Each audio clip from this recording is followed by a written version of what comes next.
Welcome to Closer to Venus. I'm Johnny Burke, and today's guest is Betty Kovacs. She has a PhD from the University of California, Irvine in comparative literature and theory of symbolic mythic language. She's also the author of Merchants of Light, the consciousness that is changing the world, as well as the miracle of death, there is nothing but life. Today we'll discuss the blueprint for our conscious evolution and what we know about the continuity of life after death. Betty, welcome to the show. Thank you so much, John. That is quite a mouthful. The blueprint for our conscious evolution and the continuity of life after death. Are those two things directly connected or related, or are they pretty much separate ideas? No, they're absolutely related because it's so important in the blueprint for our evolution. Those who had experienced that wanted us to know, and they did everything they could to save this information, to preserve it in all ways, is that we are immortal, that our consciousness does not die, and that we are all part of the divine, and that we are creators. These three things are absolutely essential for our knowledge of who we are. Now, you mentioned that we are creators. That's actually the first time I've ever heard that. Can you tell us exactly what that means? Well, we're all born out of what we might call the Big Bang, and that is divine consciousness that is born into time and space, and we are all part of that. So in many different ways, we are creative. And the mind, something that we've forgotten in our culture, is so powerfully creative. We've just forgotten it. We don't quite know what we can actually do by thinking and allowing that conscious energy to flow through us. So we are creative in that way. When speakers come onto the show and they talk about things we have forgotten, I can't help but think that that recalls theories of where thousands of years ago, we really were an advanced race, not just technology-wise, but consciousness-wise. What are your thoughts on that? Well, I have become convinced through my research that yes, there was an ancient culture, probably worldwide, and we did have a higher level of consciousness that expressed itself spiritually and technically. I think that we're discovering this more and more each decade. But yes, I would say yes to that. I'm quite convinced of it. When you mentioned worldwide, I could not help but think of ancient civilizations like Atlantis, which I hear about quite a bit on the show, and others as well. Lemuria is another. What are your thoughts on those cultures? That was a question for me for a long time, of course, as it has been for anyone who ever hears it. Let me just say one thing that I thought was quite convincing. That is that now archaeologists have discovered that at the temple of Edfu in Egypt, on the walls are engraved texts. And these texts tell us that the people came to Egypt from Atlantis, and they engraved on the wall that they had come from Atlantis, they were a higher civilization, and that they had gone to Egypt and various other places around the world, those who survived and held some of the knowledge of that civilization. So I thought that was kind of convincing. At Edfu, they were probably engraved around 200 BCE, but they were from much older texts, it was clear. So that's one thing. There are other things that are convincing, but I thought that was a pretty convincing one. It does sound like it. And many speakers that come onto the show have had certain types of intuitive experiences. They saw spirits when they were younger and they were able to channel and things of that nature. Have you had any of those experiences directly in your life? Well, yes, but I didn't have for a very long time, although I certainly sought such experiences. I had intuition and I had dreams, and I paid very close attention to the dreams. But it really wasn't until our only child, our son, Pishti, was killed in an automobile accident at 20, that just opened up. And my husband hadn't even been interested in trying. He was a businessman, although he was sympathetic with my interest. They weren't his. But when our son died, about a week after his death, we began to experience his consciousness very, very powerfully. And he wanted us to know he's fine, he's alive, that of course we're immortal, all of us, and that he was still creating.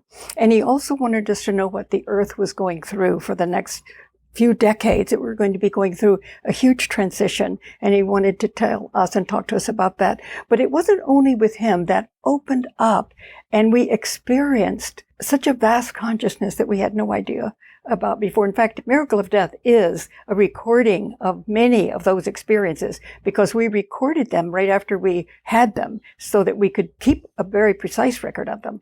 And so we actually knew after having those experiences that there was something very vast, and we were involved in it. All of us on the planet are involved in this right now.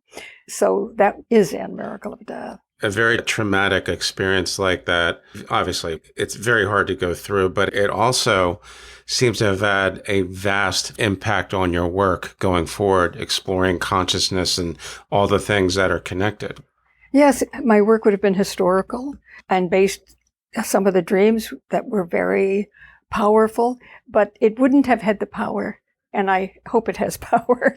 At least they were very, very powerful for me. I had always wanted to know for sure, and that's what gnosis actually is. It's a direct experience in which we know. We don't need someone else to tell us or teach us or a doctrine. We know. And the direct experience, of course, the Roman Church rejected because it would go against dogma, perhaps. So they didn't want anyone having these direct experiences. And so they called people who had them heretics. But of course, it was the mystics who were the heretics, who had experiences. So it made all the difference in the world. And isn't it a bit ironic? We can learn more from the mystics than we can from the canon of the church. Would you agree? Well, I do agree, because the mystics had their texts. Those texts were written out of the teachings of the great mystics, and Jesus was one such teacher, a great shaman-mystic who was actually a rebirth of the ancient shaman-mystic tradition in Judaism in the first temple. And that was destroyed in 621 BCE. Jesus was a rebirth of that, as were the Essenes at the Dead Sea Scrolls. Before Jesus, they were a continuation of the Judaic mystical tradition at the Dead Sea. So that makes the Dead Sea Scrolls very important. Later, well, actually, Jesus was born while the mystics around the Dead Sea were still there, not really writing anymore. But Jesus was also a rebirth of that. And all the way from Egypt through the Palestinian area were those people who rejected the Second Temple, which had rejected mysticism. And they were mystics. This is a Christianity, mystical Christianity, which still exists today, but is not part of the church, the Roman Church. I was about to say, when I used to go to catechism, we called it CCD. I assumed everyone went to church and had to go to CCD at least once a week after school. They never taught us any of that. But while we're on that subject, in your book, you mentioned that Jesus was part of the resurgence of ancient wisdom. I believe you are speaking to that right now.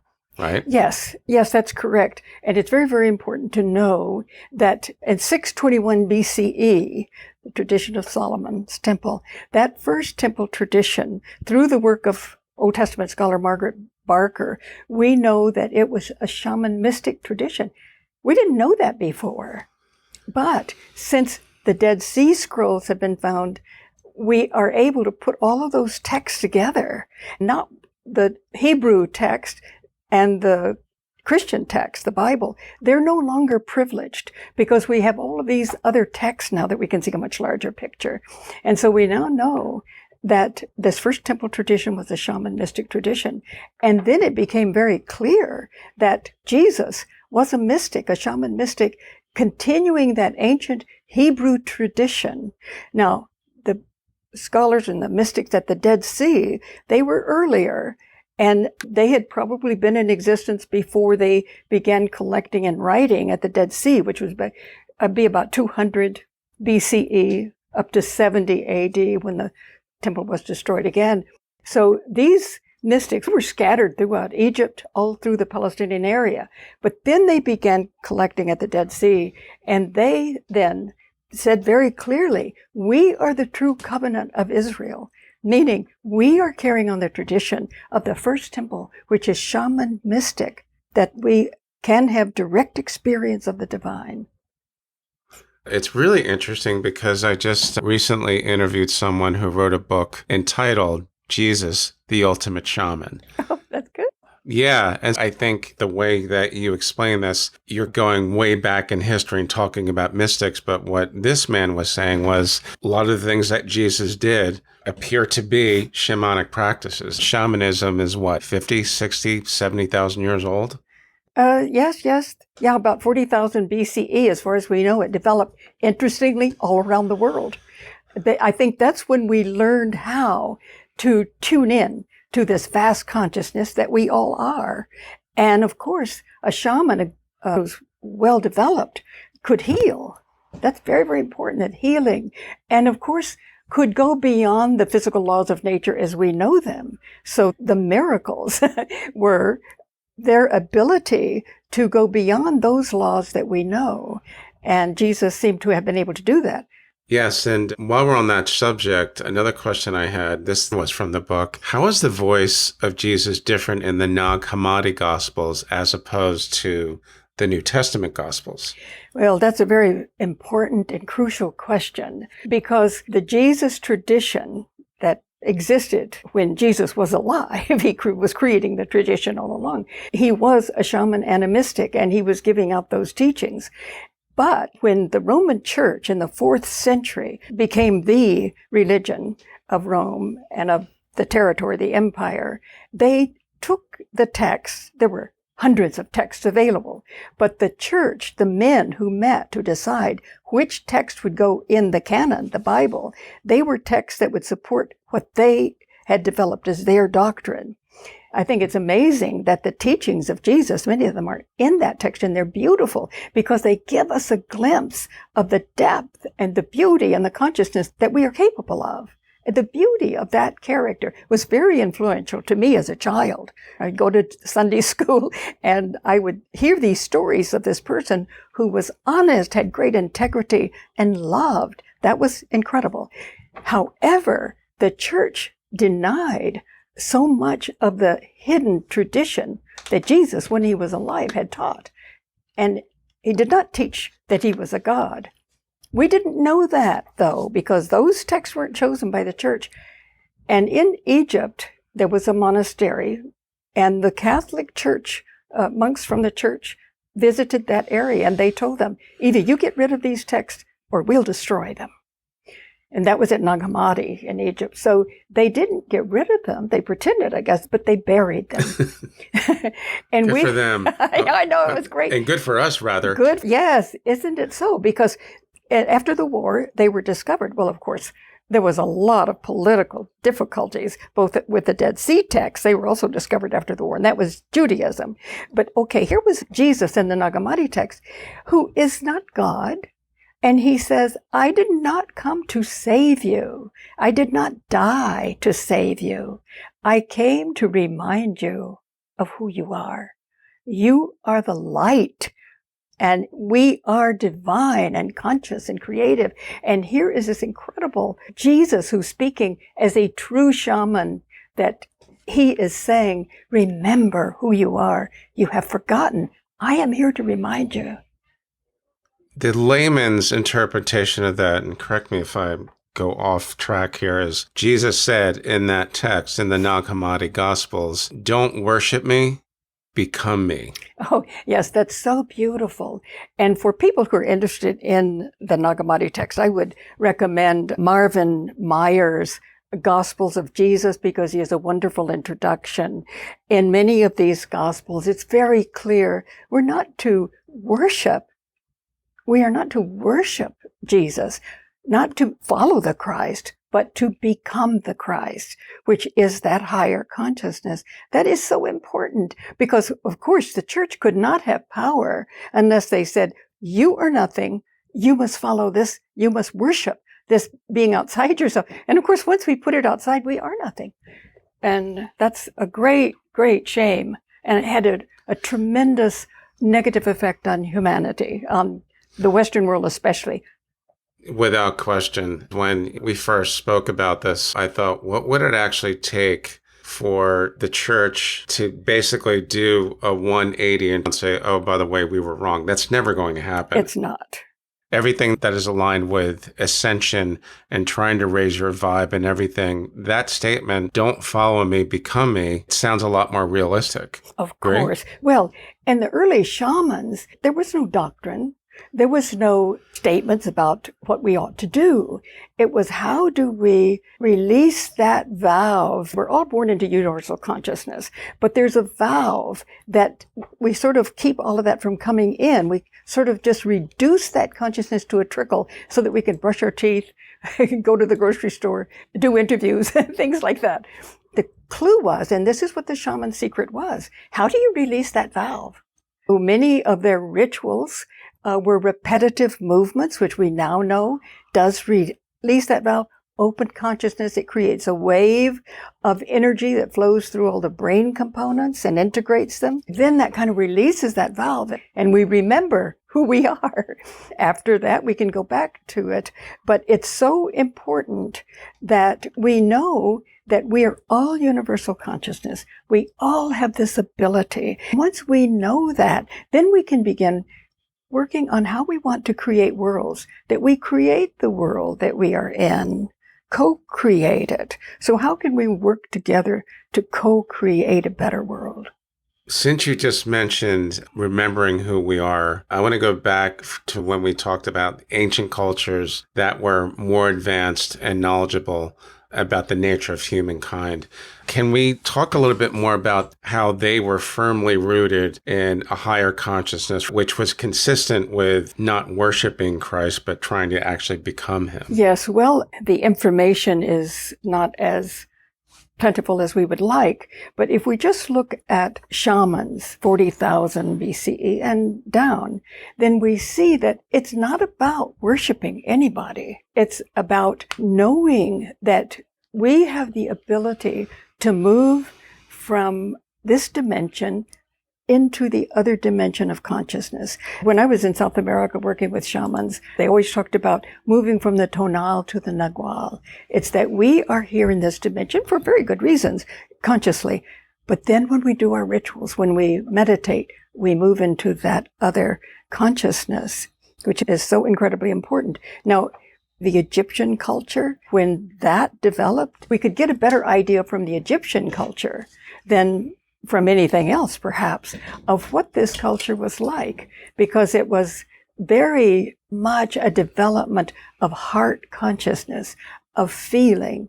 They knew that feeling from the heart opens us to that vast consciousness. Is a major thing we know from these ancient cultures, and we know it very much particularly through the Egyptian culture, early Egyptian culture. There was a balance between, of course, masculine and feminine energies, between matter and spirit. So there was that balance and that joy of being alive. There was nothing like, you're a sinner, you have to do this. We did none of that. It was, we are spirit in matter, creating worlds. And we can keep that connection, which is our heritage, to keep that connection conscious through the heart.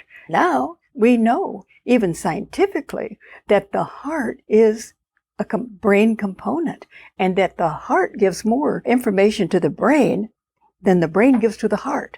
There should be a circulation of energy constantly going through the heart, up the brain's spine, up through all of the brain components into the heart. When we get scared, all of that energy goes back to the reptilian brain. That's why anyone who wants to control us makes us scared to death. Scare the people and they'll believe anything, because they're not circulating that energy through the brain components and into the heart.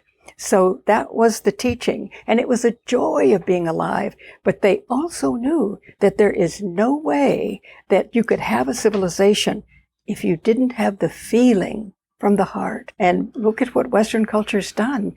It's cut out the heart. We haven't even known it's a brain component. And we also dismiss the right hemisphere, which is very receptive to heart consciousness and speaks in its language of symbols, to the left brain.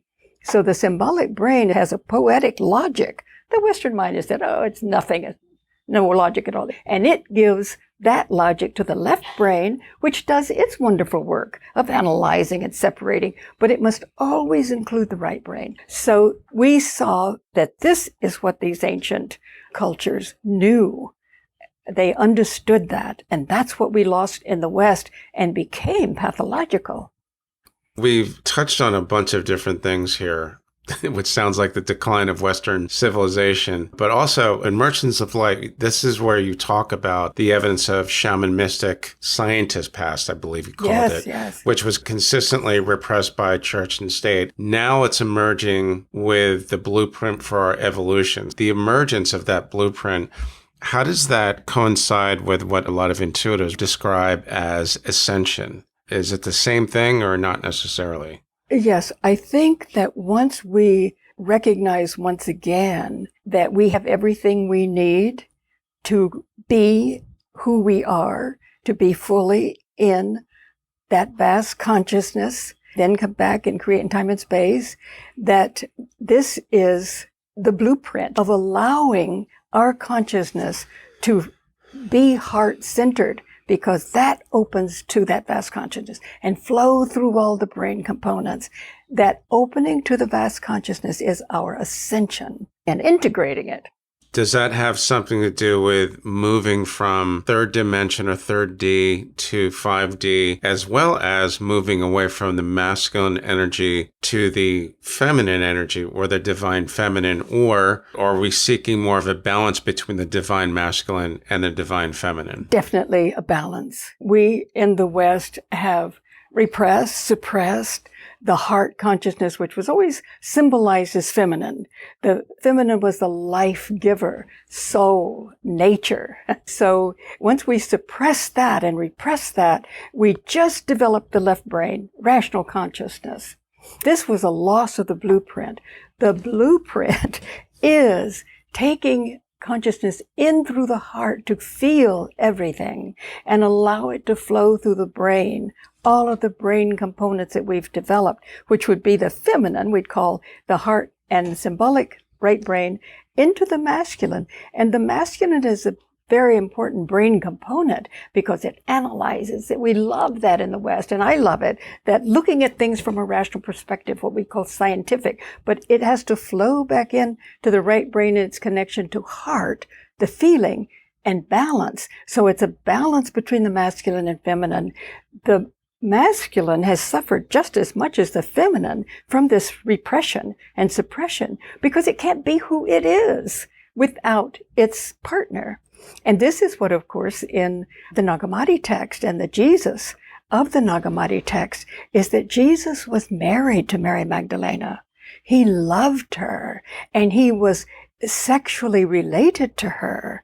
This is very different from the church because we live in time and space in a physical world. Matter is sacred. So this was a very important aspect of being alive in the mystical tradition. I think it was Pope Innocent III, I believe, who said, sexuality is so shameful that it is intrinsically evil.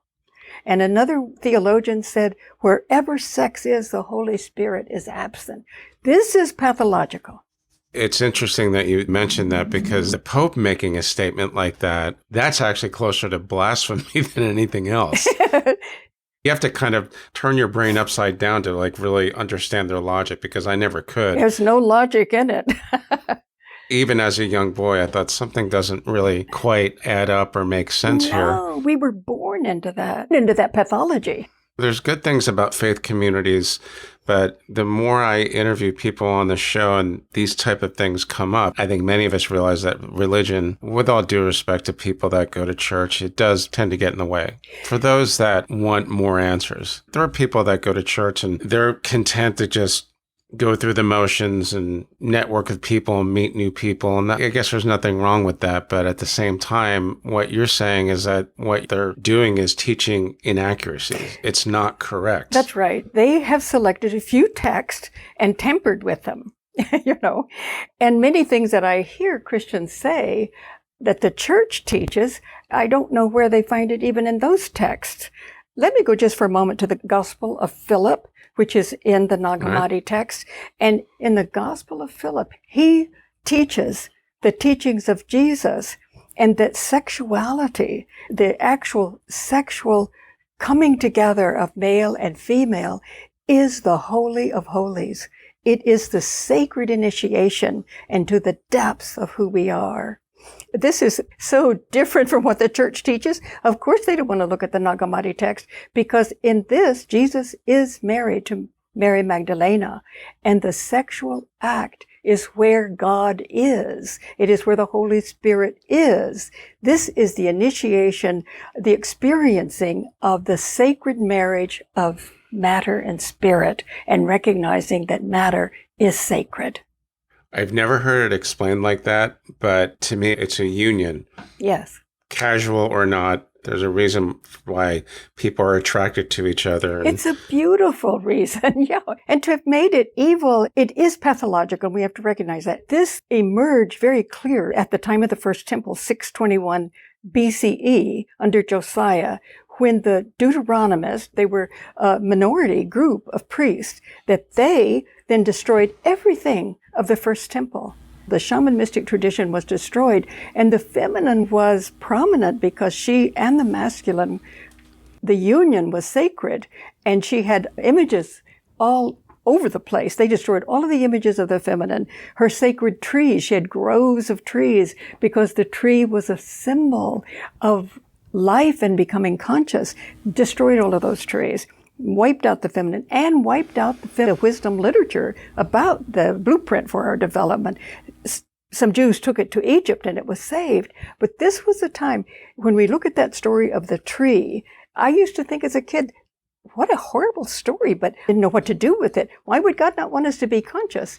And so the earlier Sumerian myths, there are seals, and when I discovered this when I was teaching mythology, I loved it, and all the students loved it too. Here are these wonderful images of the god and the goddess sitting before the sacred tree of life that is hanging with fruit, and they are both putting out their hands to offer it. Here it is. If you are ready to take it, take it. This was the tradition of the sacred tree. It was becoming conscious of who we are, what Jesus later would teach in the secret tradition, the hidden tradition that he taught. But think how pathological these Deuteronomists were, because they made it a sin to eat it. They punished the man with all types of hardships. They punished the feminine, that she would have a horrible time in childbirth. Sexuality was original sin.